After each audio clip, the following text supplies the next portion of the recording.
Hi, ಹೆಲ್ದಿಯೊಳಗೆ healthy breakfast ರೆಸಿಪಿನ ಹುಡುಕ್ತಾ ಇದ್ರೆ ಈ ರೆಸಿಪಿನ ಟ್ರೈ ಮಾಡಿ. ಮೊದಲು ಒಂದು ಮಿಕ್ಸಿಂಗ್ ಬೌಲಿಗೆ ಸಣ್ಣದಾಗಿ ಹಚ್ಚಿರುವಂಥ 1 ಕಪ್ ಪಾಲಕ್ ಸೊಪ್ಪು, ಹಾಗೆ ತುರಿದಿರುವಂಥ 1 ಕ್ಯಾರೆಟ್, ಅರ್ಧ ಇಂಚ್ ಶುಂಠಿ, ಅರ್ಧ ಸ್ಪೂನ್ ಜೀರಿಗೆ, 1/4 ಸ್ಪೂನ್ ಅರಿಶಿಣ, ಅರ್ಧ ಸ್ಪೂನ್ ಅಚ್ಕಾರದ ಪುಡಿ, 1 ಕಪ್ ಗೋಧಿ ಹಿಟ್ಟು, ಹಾಗೆ 1/4 ಕಪ್ ಅಕ್ಕಿ ಹಿಟ್ಟು ಮತ್ತು ರುಚಿಗೆ ತಕ್ಕಷ್ಟು ಉಪ್ಪನ್ನು ಕೂಡ ಸೇರಿಸಿ ಚೆನ್ನಾಗಿ ಮಿಕ್ಸ್ ಮಾಡ್ಕೋಬೇಕು. ನಂತರ ಸ್ವಲ್ಪ ನೀರು ಹಾಕ್ಕೊಂಡು ಇದನ್ನು ಚಪಾತಿ ಹಿಟ್ಟಿನ ಹದಕ್ಕೆ ಕಲಿಸ್ಕೊಂಡು 10 ನಿಮಿಷ ಹಾಗೆ ಇಡಬೇಕು.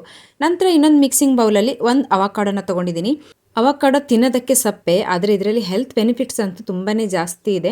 ಅವಕಾಡೋನ ಮ್ಯಾಶ್ ಮಾಡಿಬಿಟ್ಟು ಅದಕ್ಕೆ ಅರ್ಧ ಈರುಳ್ಳಿ, ಅರ್ಧ ಟೊಮೆಟೊನ ಸಣ್ಣದಾಗಿ ಹಚ್ಚಿಬಿಟ್ಟು ಹಾಕ್ಕೊಂಡು ಅದಕ್ಕೆ ರುಚಿಗೆ ತಕ್ಕಷ್ಟು ಉಪ್ಪು ಹಾಗೆ ಸ್ವಲ್ಪ ಪೆಪ್ಪರ್ ಪೌಡ್ರನ್ನು ಕೂಡ ಸೇರಿಸಿ ಇದನ್ನು ಮಿಕ್ಸ್ ಮಾಡಿ ಸೈಡಲ್ಲಿ ಎತ್ತಿಟ್ಕೊಂಡಿದ್ದೀನಿ. ನಂತರ ಕಲಸಿಟ್ಕೊಂಡಿರೋ ಹಿಟ್ಟಿನಲ್ಲಿ ಚಪಾತಿನ ಮಾಡಿಬಿಟ್ಟು ಬಂಡಿ ಮೇಲೆ ಹಾಕಿ 2 ಕಡೆ ಎಣ್ಣೆ ಅಥವಾ ತುಪ್ಪನ ಹಾಕಿಬಿಟ್ಟು ಚೆನ್ನಾಗಿ ಬೇಯಿಸ್ಕೊಂಡು ಮಧ್ಯದಲ್ಲಿ ಅವಕಾಡೋ ಮಿಕ್ಸಿಂಗನ್ನು ಹಾಕ್ಕೊಂಡು ರೋಲ್ ಮಾಡಿಕೊಂಡು ತಿಂದರೆ ರುಚಿಕರವಾದಂಥ ಹಾಗೆ ಅಷ್ಟೇ ಹೆಲ್ದಿಯಾದಂಥ ಬ್ರೇಕ್ಫಾಸ್ಟ್ ರೆಸಿಪಿ ರೆಡಿ. ರೆಸಿಪಿ ಇಷ್ಟ ಆದರೆ ವಿಡಿಯೋಗೊಂದು ಲೈಕ್ ಮಾಡಿ, ಚಾನಲ್ಗೆ ಸಬ್ಸ್ಕ್ರೈಬ್ ಆಗಿ. Thank you, bye bye.